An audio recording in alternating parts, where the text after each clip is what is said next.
let's get a sense of exactly where we are, not just today, but look around the corner a little bit. What are the next turns in this crisis as far as we can discern them? We hear the Fed did something really good for the markets. At the same time, we also heard this week so many tenants, for example, not being able to pay their April rent. I think what the Fed did is surely right for the short run. I think it's a mistake always to think that the provision of liquidity can override fundamentals and that lending money can fill fundamental gaps. We're having no revenue effectively for a large number of retail establishments. We're having no revenue for many landlords, residential landlords. We don't know how this is going to play out. Tenants aren't going to pay landlords. In many cases, Staples, for example, said it's not going to pay its landlords at all. What about landlords? Landlords are all levered way up. Are they going to pay banks? If they don't pay banks, are banks going to be able to meet their liabilities given the depletion of their capital? How's that going to end? The Fed can make a lot of loans, and then somebody can decide where the seniority of those loans is relative to other claims. But a substantial part of this is surely going to end up back on taxpayers, and there may well be some very substantial uncertainties along the way. So I don't think this is resolving problems. This is postponing problems, and we're going to see how they get dealt with over time. I'm not sure what the answer is going to be. As a practical matter, do we have to have a massive bankruptcy across the country? I mean, already bankruptcy lawyers are being called up left, right, and center because this is going to go through pretty much the entire economy, it feels like. We're going to need a large amount of restructuring of debts, whether that's going to take place through bankruptcy, whether that's going to take place through negotiations in the shadow of possible bankruptcy, whether that's going to take place by the government taking on the debts and then forbearing on collection indefinitely. I don't know how that's going to work out, but there's going to need to be the mother of all debt workouts. Right. The kind of thing that we saw in the financial sector in 2008, right. We're going to be seeing over very large parts of the real economy, and that's going to bounce back into the financial sector. Right. So this mother of all workouts is going to play out for a substantial period of time, even if the recovery is as rapid as Rick Reeder hopes, and I'm not sure that's going to actually play out. And Larry, what about the virus itself and our fight against the virus? And we've had some encouraging signs, some initial encouraging signs. At the same time, people are really talking already about getting back to work. What is that process going to look like from your point of view?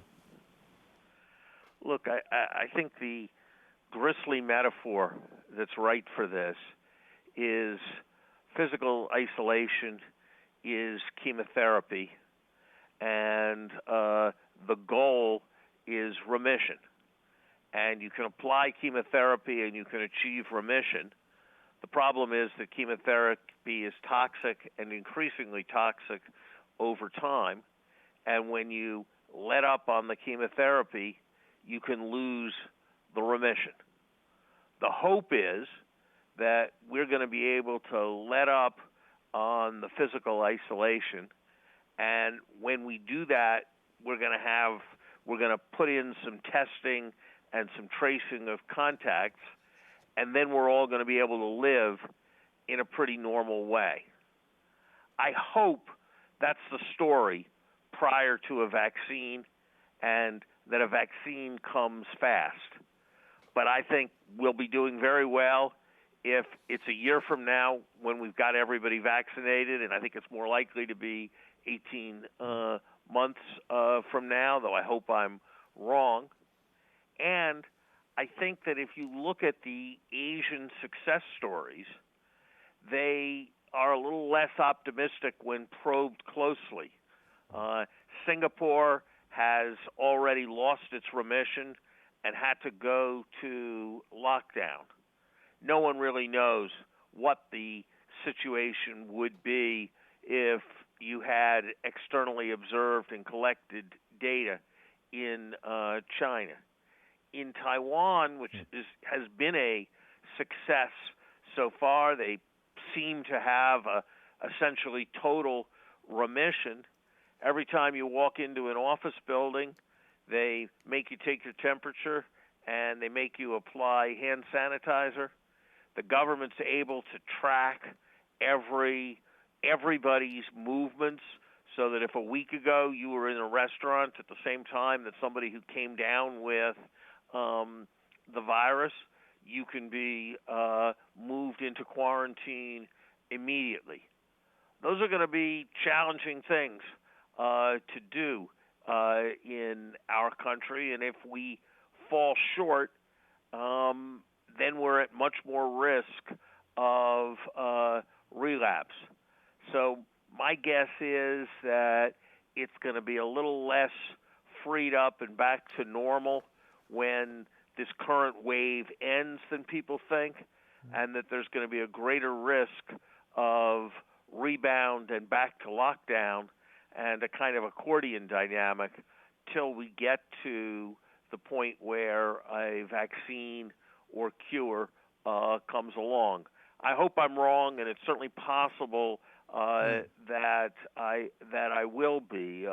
Earlier, I thought that if the health situation was under control, you could have a fairly rapid recovery of the kind that you have when a resort town comes back for the summer. And I still think that's right. I just don't think it's relevant, because I think the virus is going to be a very substantial overhang until we get to the point where we have a vaccine. And so the question is going to be this remission chemotherapy dynamic, and we're going to be managing it at least for the next year. And it puts a lot of pressure on the competence question that you've raised before. The question is whether we really are competent to do that. It certainly does. It certainly does, David. And there's a lot of very good, very energetic, very capable work being done at the micro level on the ground in hospitals and communities all across the country. Whether there is that level of competence in the overall strategic planning, whether there could be, given the way we've allowed our public institutions to atrophy, is, I think, a very real question.